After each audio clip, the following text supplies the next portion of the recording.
अच्छा हुआ कि ये मामला तो रफा दफा हुआ।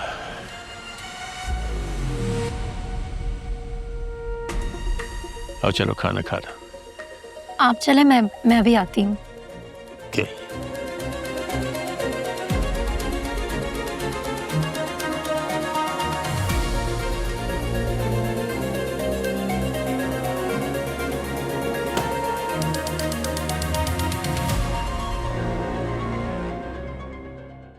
खाकरोब फरीद ने कहा कि वो ना चोर है ना ज़मीर फरोश। वो हल्फन कहता है कि शाह दाऊद ने उस पर चोरी का झूठा इल्जाम लगाकर इतना भयानक तशद्दुद कराया कि उसकी कई हड्डियां फ्रैक्चर हो गईं।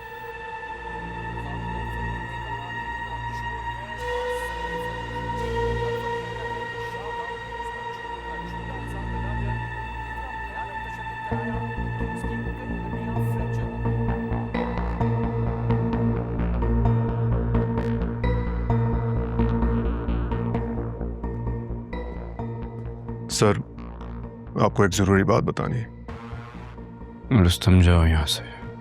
सर, बात बहुत अहम है। मैंने कहा इस वक्त चले जाओ यहाँ से।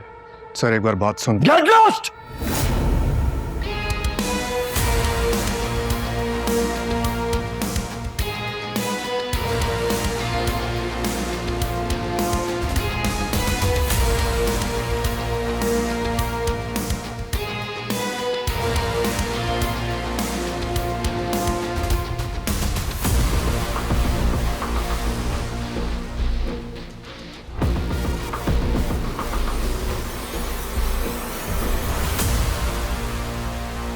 सलाम मम्मी।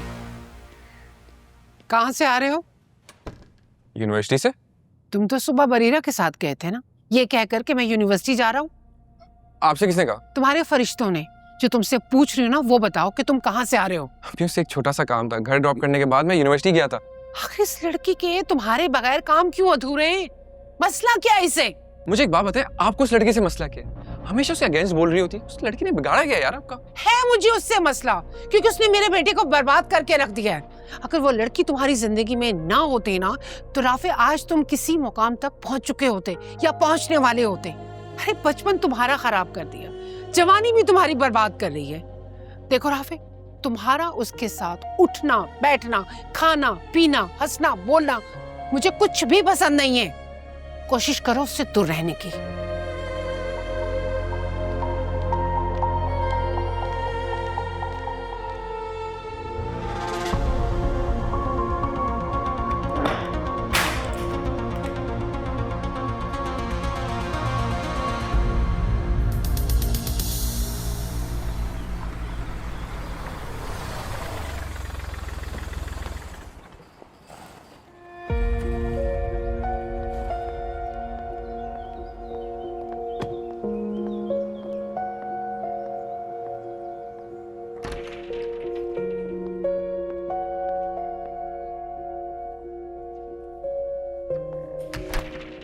अस्सलाम वालेकुम। वालेकुम अस्सलाम। दाऊद का है? जी वो अपने कमरे में है, लेकिन क्या? उनकी तबीयत ठीक नहीं है और उन्होंने कहा है वो किसी से नहीं मिलेंगे। ओके। जी।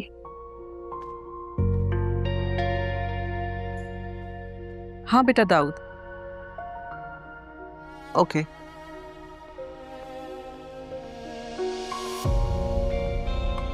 चैनल्स पे चलने वाली न्यूज़ से मैं बहुत परेशान हो गई थी, बस फौरन ही टिकट कटाया, तुम्हारे पास चली आई। जानती हूँ तुम ऐसी खबरें सुनकर परेशान हो जाते हो। नहीं खाला, ना ही मैं कमजोर हूं और ना ही 16-17 साल का लड़का इन मामूली नौयत की खबरों से परेशान हो जाऊं। मैं जानता हूं इन सबको कैसे हैंडल करना होता है। मेरे बाबा पिछले 5 सालों से पैरालाइज्ड हैं। ये बिजनेस, जमीन है, जायदाद के मसले, सारी दोस्तियां और सारी दुश्मनियां मैं नहीं संभाली हैं। मैंने बाबा से ही सीखा है। वो कहते थे कि दुश्मन सांप की तरह होता है, उसका सर कुचलना जरूरी होता है, वरना वो सांप आपको ही डस के चला जाएगा। और इस बार तो मामला मेरी इज्जत का है। मैं अच्छे से जानता हूं इसे कैसे हैंडल करना है। दाऊद, तुम्हें इतना कॉन्फिडेंट देखकर मुझे बहुत खुशी हो रही है। जब अंदलीब इस जहां से गई तो तुम 10-11 साल के थे, अंडर कॉन्फिडेंस से सहमे हुए, कोई आ जाए तो पीछे छुप जाते थे। And look at you now, so confident. मुझे बहुत खुशी होती है सोचकर कि तुम्हारी परवरिश में मेरा भी हिस्सा रहा है। अब मैं अंदलीब के सामने शर्मिंदा नहीं होंगी। काला, मेरी जिंदगी में माँ की कमी आपने पूरी की है। आपने मेरा साथ कभी नहीं छोड़ा। मैं सारी उम्र आपका एहसानमंद रहूंगा।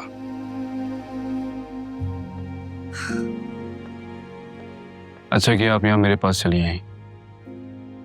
मैं पहले से बेहतर महसूस कर रहा हूँ। यू नो दाऊद, मेरी अपनी तो कोई औलाद है नहीं। तुम मेरे बेटे और तमसील मेरी बेटी की तरह। मेरी बहुत प्यारी सहेलियां गुलबानो और अंदलीब अपनी अपनी निशानियां मेरे सुपुर्द करके इस दुनिया से चली गई। खैर, एनीवेज, तुम इस खबर को दिल से मत लगाना। ये तो न्यूज़ चैनल्स और अखबारों की पेट भरने की तरकीबें हैं। नित नई खबरें ढूंढते रहते हैं।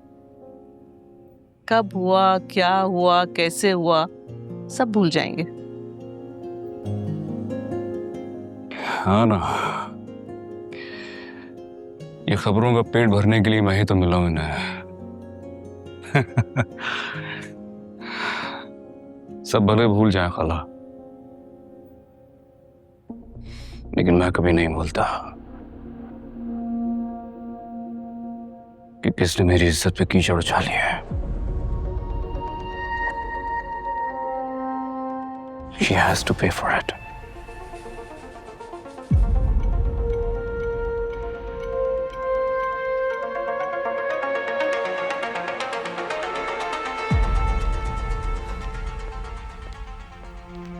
आंटी, दाऊद का मूड बेहतर हुआ? हाँ हाँ, वो ठीक है। तुम फिक्र मत करो, वो इन मामूली बातों से परेशान होने वाला इंसान नहीं है। ठीक हो जाएगा। एनीवेज, मैं दस्तूर भाई से मिलके अपने अपार्टमेंट जा रही हूँ। But why? आप यहाँ स्टे नहीं कर रही? सच बताऊं तमसील, जब दाऊद का मूड ऑफ होना तो फिर दाऊद हाउस में रहने का कोई फायदा नहीं है। मैं आऊंगी फिर। हाँ, अगर तुम मेरे साथ चलना चाहो तो चलो। We going to spend some time together. I think that's a good idea. वैसे भी दाऊद तो पता नहीं कहाँ गायब रहता है। उसके बगैर इस घर में बोर ही होती हूँ। बस दीवारें नजर आती हैं और कुछ भी नहीं। Well, anyway, let me grab my stuff, then I will join you. ठीक है, मैं दस्तूर भाई से मिल लूं। Sure.